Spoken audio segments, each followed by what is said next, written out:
Olá, bem-vindos a mais uma conversa. Hoje vamos falar de RabbitMQ, especificamente das filas.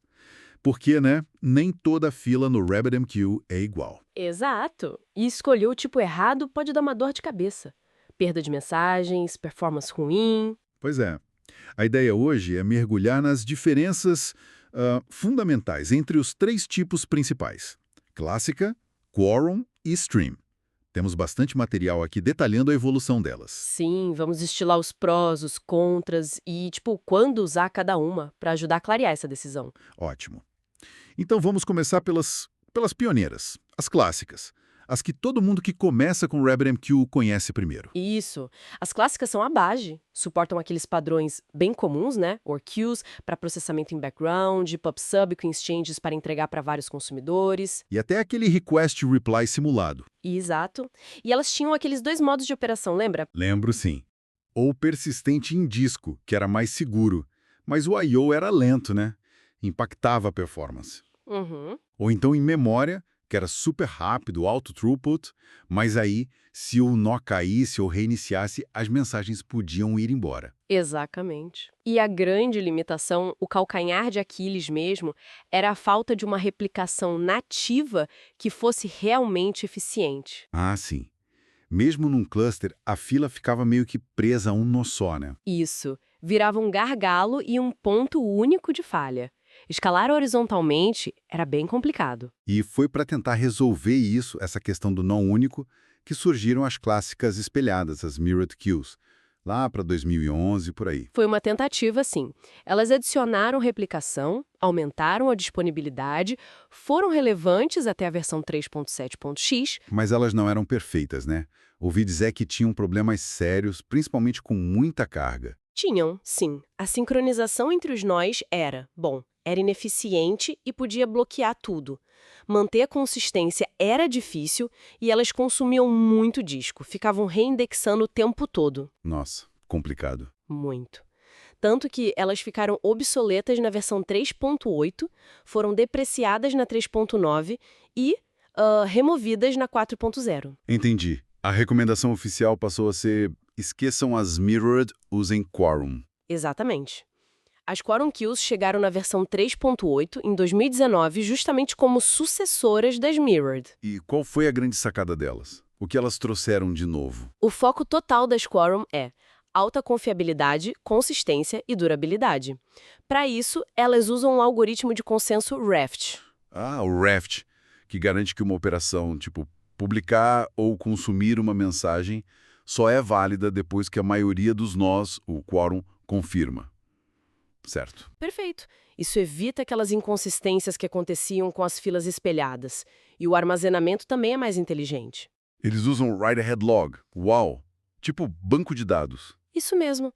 O wall escreve primeiro num log sequencial, de forma append-only, no início, o que é muito eficiente. E a durabilidade é bem mais forte. Como assim mais forte? Quando você usa Publisher Confirms, a confirmação para o produtor só vem depois que o quórum realmente escreveu a mensagem em disco com F-Sync. É muito mais seguro que o espelhamento antigo. Entendi. Então é uma garantia bem mais robusta de que a mensagem não se perdeu. Exato. E o interessante é que, muitas vezes, essa abordagem mais segura acaba tendo um throughput melhor que as mirrored. Sério?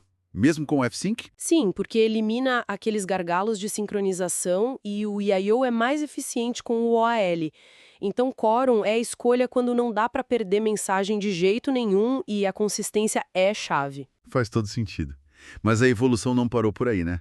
Na versão 3.9 apareceram as Stream Queues, inspiradas no Kafka, dizem. É a inspiração, sim. E aqui a conversa muda de escala. Se Quorum lida bem com dezenas de milhares de mensagens por segundo, talvez, as stream foram feitas para um volume massivo, potencialmente milhões de mensagens por segundo. Milhões? Nossa! E arquitetura diferente, né? Totalmente. É um log imutável, append-only. As mensagens não são apagadas depois de lidas, elas ficam lá retidas por um tempo que você configura. Ah, isso muda tudo no consumo. Vira um modelo pool, então. O consumidor que vai buscar e controla onde parou de ler, com um offset. Exatamente. Isso facilita muito ter vários grupos de consumidores lendo o mesmo stream sem precisar daquelas configurações complexas de Exchange. E facilita reprocessar mensagens, fazer auditoria. Bem interessante. E a replicação delas, como funciona? Também usa Raft para garantir a consistência entre os nós replicados. Ok, então tem consistência. Mas para chegar nesse throughput absurdo, deve ter algum trade-off, né? Qual é? Tem sim. O principal é que para atingir essa velocidade extrema, ela sacrifica o F-Sync imediato a cada mensagem individual. As mensagens ficam num buffer em memória por um tempo antes do sistema operacional escrever no disco. Então existe uma janela de risco. Pequena, imagino, mas existe.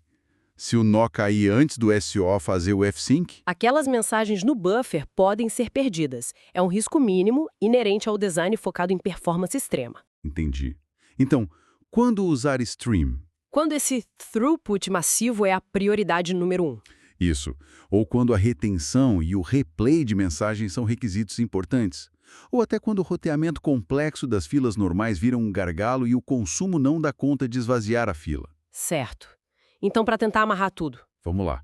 Filas clássicas, para coisas mais simples, talvez filas temporárias, onde perder uma mensagem aqui e ali não é o fim do mundo. Ou para migrações usando plugin shovel. Correto. Filas quorum, quando a prioridade absoluta é durabilidade forte e consistência, aplicações que não podem tolerar perda de jeito nenhum. Perfeito. É a escolha segura. E filas stream, quando o negócio é performance bruta, throughput lá no alto e o retenção e replay. E a gente aceita aquele risco mínimo em troca da velocidade. Exatamente. Simplifica também arquiteturas com muitos consumidores do mesmo dado. Não tem uma escolha única, né? Sempre um trade-off baseado nos requisitos. E a infraestrutura tem que aguentar, claro. Sem dúvida, cada tipo tem suas demandas. Fica claro como o RabbitMQ evoluiu, né? Saiu de uma solução mais genérica, com as clássicas, para oferecer ferramentas super especializadas. Quorum para robustez total. E stream para velocidade extrema e esses novos padrões de consumo. Pois é. E isso me leva a pensar, esse contraste entre a garantia do F-Sync antes da confirmação na Quorum e o throughput massivo com um risco mínimo no buffer da stream. Será que a nossa própria noção do que é confiabilidade está mudando? Tipo, talvez sistemas que já são construídos pensando em retentativas, em ações compensatórias na aplicação, talvez para eles o suficientemente seguro seja diferente. É uma ótima provocação para encerrar. Será que a resiliência pode vir mais da aplicação do que só da infraestrutura de mensageria em alguns casos? Fica aí a reflexão. Como esses trade-offs se encaixam nas arquiteturas modernas?